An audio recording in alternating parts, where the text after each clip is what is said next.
하네. 그러게요. 창문 뜬금없어요. 그래 요새 곱등이 너무 많아.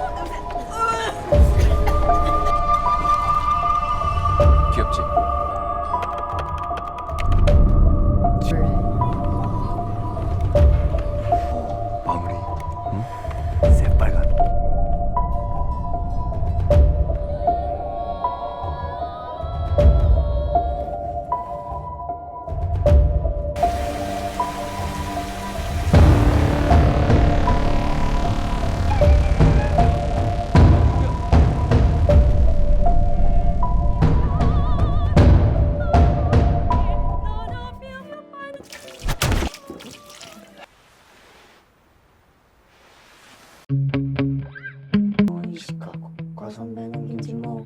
Hingga video ini saya buat, setidaknya film yang akan kita bahas ini telah mendapat 180 penghargaan. Salah satu di antaranya adalah menjadi film terbaik di ajang Academy Award yang ke-92. Sekaligus menjadi film Korea Selatan pertama yang berhasil mendapat nominasi Academy Awards. Parasite. Kali ini kita akan membahas alur cerita film Parasit yang rilis pada tanggal 30 Mei tahun 2019. Film yang menceritakan tentang kesenjangan sosial kehidupan masyarakat kelas atas dan kelas bawah Korea Selatan. Bagaimana keseruan alur cerita filmnya? Ambil posisi ternyaman kalian, inilah alur cerita film Parasit.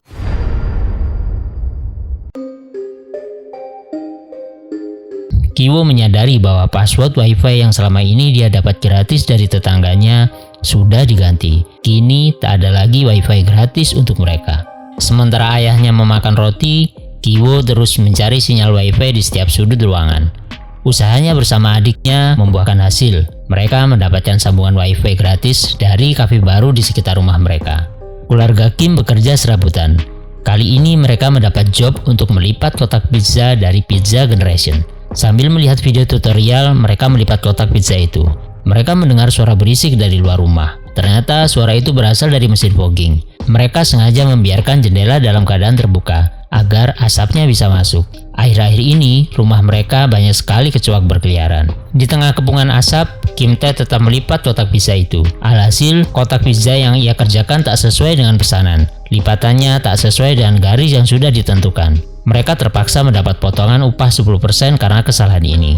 Min Yu yang baru datang menegur pria yang kencing di depan tempat tinggal Kiwo. Min Yu datang membawa sebuah batu dari kakeknya. Konon, batu ini adalah batu yang membawa rezeki. Min Yu menunjukkan foto seorang gadis pada Kiwo. Min Yu meminta Kiwo untuk menggantikannya sebagai guru les bahasa Inggris gadis cantik tersebut selama Min Yu kuliah di luar negeri. Meski bukan mahasiswa, tapi bekal pengetahuan bahasa Inggris Kiwo sangatlah bagus. Tapi meski begitu, tetap saja ia harus berpura-pura menjadi seorang mahasiswa. Untuk melengkapi persyaratannya, dia mengandalkan Kijung untuk membuatkan surat keterangan studi palsu melalui Photoshop. Kim Tae mengatakan jika Oxford memiliki jurusan pemalsuan dokumen, pastilah Kijung sudah menjadi mahasiswa terbaik. Kiwo menerima tawaran Min Yu. 안녕하세요. 저는 민혁군 소개로 오늘 Kiwo telah sampai di kediaman keluarga Park. Ia disambut oleh pembantu keluarga Park, Moon Gwang. Bibi Moon mempersilakan Kiwo masuk. Sementara itu dia membangunkan Yoon Gyo yang sedang tertidur di halaman rumah. Kiwo memperkenalkan diri sebagai Kevin. Rekomendasi dari Min Yu sungguh sangat berarti. Hingga Yoon Gyo tidak perlu lagi melihat berkas-berkas CV milik Kiwo. Tapi Yoon Gyo sudah mengultimatum Kiwo, jika dia tak sebagus kinerja Min Yu, dia tidak akan diperpanjang lagi. Kiwo mulai mengajar Dahye. Ibunya sengaja mendampinginya untuk memastikan Kiwo adalah guru yang tepat untuk anaknya. Dan ternyata Yoon Gyo sangat puas dengan cara mengajar Kiwo. Kiwo juga mengamati lukisan Dasong. Dia mencoba menawarkan seseorang untuk menjadi guru seni bagi Dasong. Tentu dengan identitas yang ia buat sendiri. Karena guru seni yang akan ia tawarkan untuk mengajar Dasong adalah Kijung, adiknya sendiri. Kijung sudah menyamar menjadi guru seni bernama Jessica, teman sekolah Kim Ji-mo, sepupu Kiwo. Awalnya Dahye cemburu pada Jessica karena mengira Kiwo menyukai Jessica. Berbeda dengan Kiwo, Jessica tidak mau ditemani oleh orang tua saat sesi mengajar berlangsung. Yoon Gyo sangat khawatir meninggalkan Dasong sendirian bersama Jessica. Akhirnya dia menemukan cara untuk menemui anaknya. Yeon-gyo berpura-pura mengantarkan minuman untuk Jessica dan Dasong. Jessica meminta Bibi Moon untuk pergi. Dia hanya ingin berbicara berdua bersama Yeon-gyo. Jessica bertanya apa yang terjadi pada Dasong pada saat ia duduk di kelas 1. Entah apa yang sebenarnya terjadi. Pertanyaan Jessica membuat Nyonya Park terkejut. Jessica mengatakan bahwa Dasong ada kecenderungan memiliki gangguan kejiwaan. Park Dong-ik meminta supir pribadinya untuk mengantarkan Jessica pulang. Supir pribadi itu menawarkan diri untuk mengantarkan Jessica sampai rumah. Tapi Jessica menolak dengan mengatakan bahwa dia sudah ditunggu pacarnya di stasiun terdekat. Diam-diam Jessica melepas celana dalamnya. Ia sengaja menjatuhkannya di bawah tempat duduknya. Ki-jung bertanya pada ayahnya, apakah dia pernah mengendarai mobil Mercedes-Benz? Ayahnya mengaku pernah mengendarainya saat bekerja di valet parking. Ternyata celana dalam yang ia taruh di mobil adalah perangkap Ki-jung yang sengaja ia pasang untuk sopir Dong-ik. Perangkap itu memakan korban. Celana dalam Ki-jung ditemukan oleh Dong-ik. Mereka mengira bahwa sopir pribadi mereka melakukan hal asusila di dalam mobil mereka. Tak hanya itu, mereka juga menduga wanita itu menggunakan narkoba. Dong-ik meminta istrinya untuk memberhentikan sopirnya. Jessica diam-diam mendengar rencana pemecatan itu. Akhirnya Jessica menawarkan seorang kenalannya untuk menjadi supir pribadi keluarga Park saat Yeon-gyo menyebutkan bahwa tak akan lagi memakai supir pribadi yang lama. Yeon-gyo sangat senang mendengar tawaran itu. Seperti biasa, dia hanya menerima rekomendasi dari orang-orang yang ia kenal. Jessica memperkenalkan Paman Kim sebagai seorang supir yang sangat sopan dan tenang.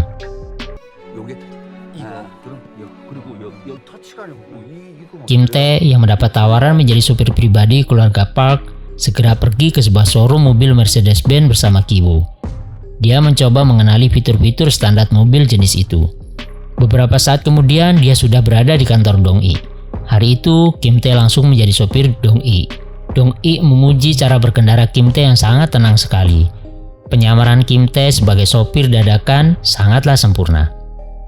Ki-jung diam-diam mengamati Moon Gwang. Dia menganggapnya seperti serigala berbulu domba yang kadang bertingkah seolah seperti pemilik rumah. Untuk menyingkirkan Moon Gwang dari rumah itu diperlukan perencanaan yang sangat matang. Dahye mengatakan pada Kevin bahwa dia ingin sekali makan buah persik. Buah persik adalah buah yang dilarang di rumah itu karena Bibi Moon alergi akut terhadap buah itu. Badannya bisa tiba-tiba menggigil jika berada di dekatnya. Ki-woo sedang mencukur tipis kulit buah persik. Serbuk kulit buah persik ia taburkan pada Bibi Moon. Tak butuh waktu lama, Bibi Moon langsung alergi dan batuk-batuk. Dia pergi ke rumah sakit untuk memeriksakan batuknya. Kim Tae diam-diam memotret Bibi Moon. Fotonya sengaja ia tunjukkan pada Yeon-gyo. Dia membuat narasi seakan-akan Bibi Moon didiagnosa menderita TBC. Narasi yang sudah dia latih dan persiapkan dengan baik bersama Ki-woo di rumah. Mereka melakukan riset tentang penyakit TBC di Korea Selatan. Sehingga Yeon-gyo sangat yakin dengan apa yang disampaikan oleh Kim Tae. Apalagi di rumah itu ada Dasong, anak kecil yang sangat rentan tertular TBC. Kim Tae diam-diam mengirim pesan pada anaknya bahwa dalam 3 menit lagi mereka akan tiba di rumah. Ki-jung melancarkan aksinya. Dia menaburkan serbuk buah persik di dekat Bibi Moon. Bibi Moon batuk-batuk dan membuang tisu bekas batuknya ke dalam tempat sampah. Kim Tae mengambil tisu bekas Bibi Moon dan menunjukkannya pada Yeon-gyo. Yeon-gyo kaget karena ada bercak merah di tisu itu. Padahal itu adalah sos tomat yang sengaja Kim Tae taburkan untuk memberi efek darah palsu pada tisu itu. Kim Tae menawarkan sebuah kartu nama agen penyalur pembantu pada saat Dong-ik bercerita jika pembantunya yang lama sudah tak bekerja di rumahnya lagi. Yeon-gyo benar-benar menghubungi agen itu.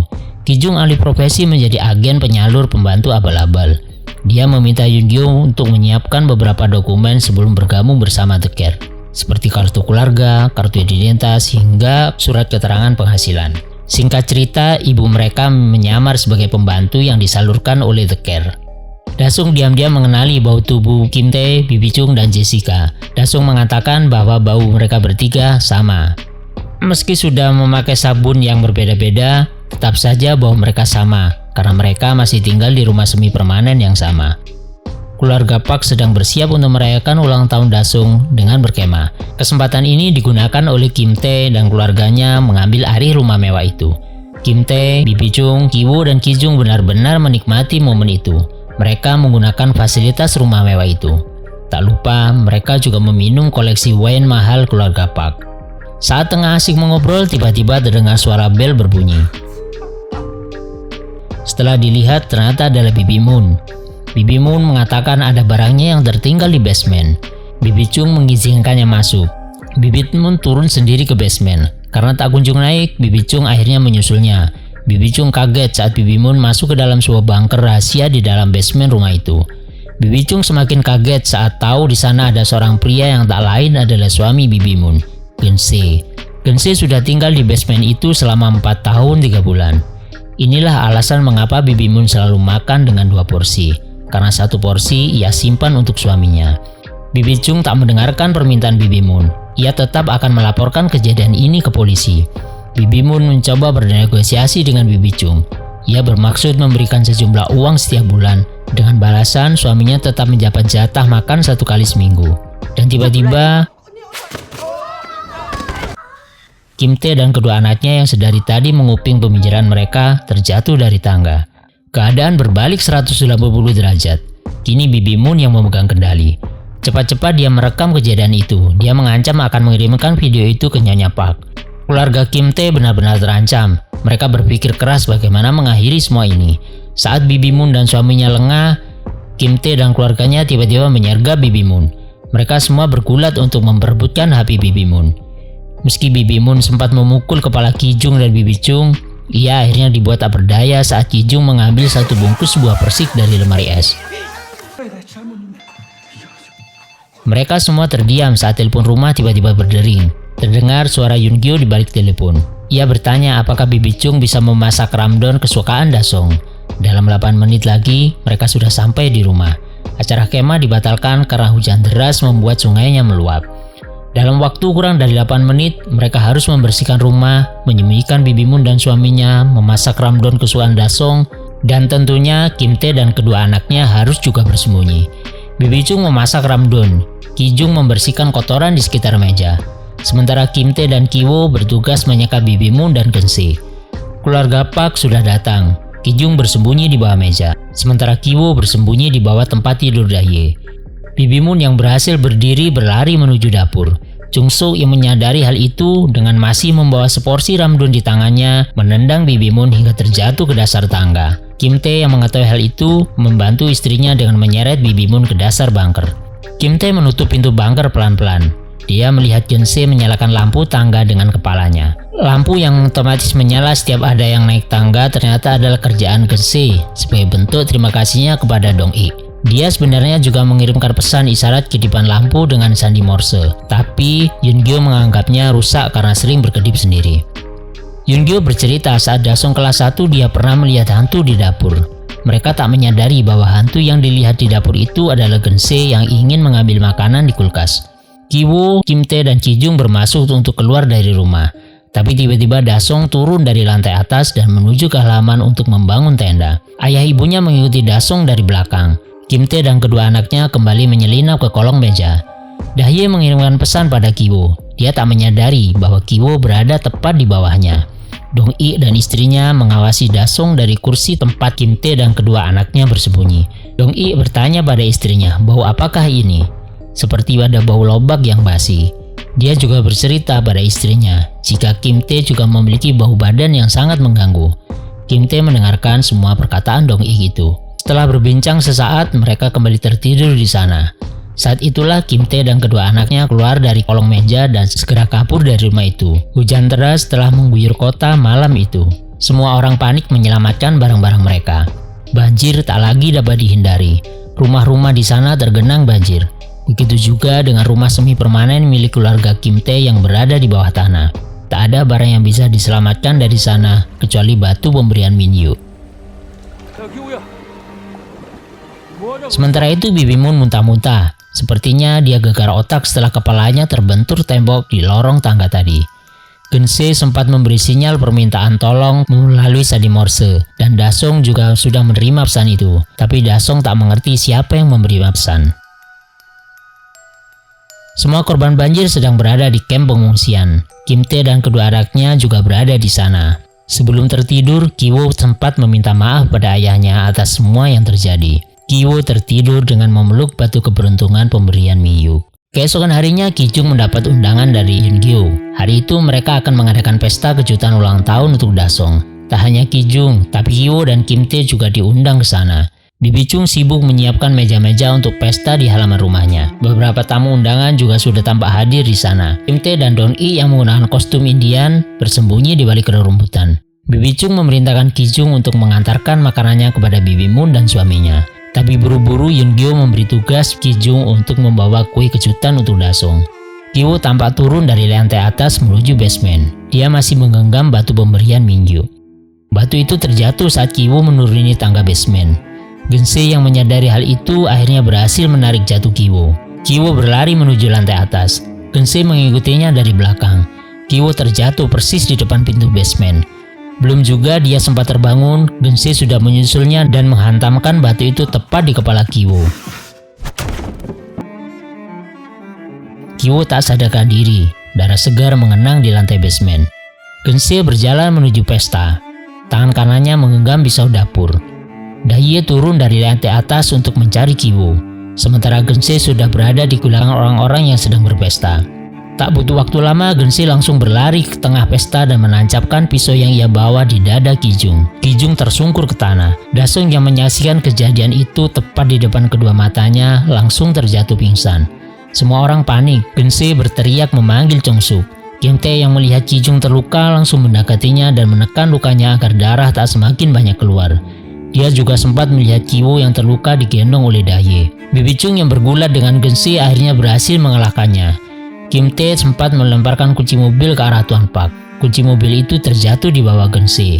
Geun-se yang sekarat masih bisa memanggil Tuan Park. Dong-i sedikit heran karena dia mengenalinya. Dong-i mengambil kunci mobilnya sambil menutup kedua hidungnya menahan bau badan dari Geun-se. Kim Tae yang melihat hal itu teringat bahwa Dong-i pernah menghina bau badan Kim Tae seperti lobak basi. Kim Tae mengambil pisau di dekatnya dan menancapkannya di dada Dong-i. Dia jatuh tersungkur. Kim Tae berlari menjauh dari orang-orang itu.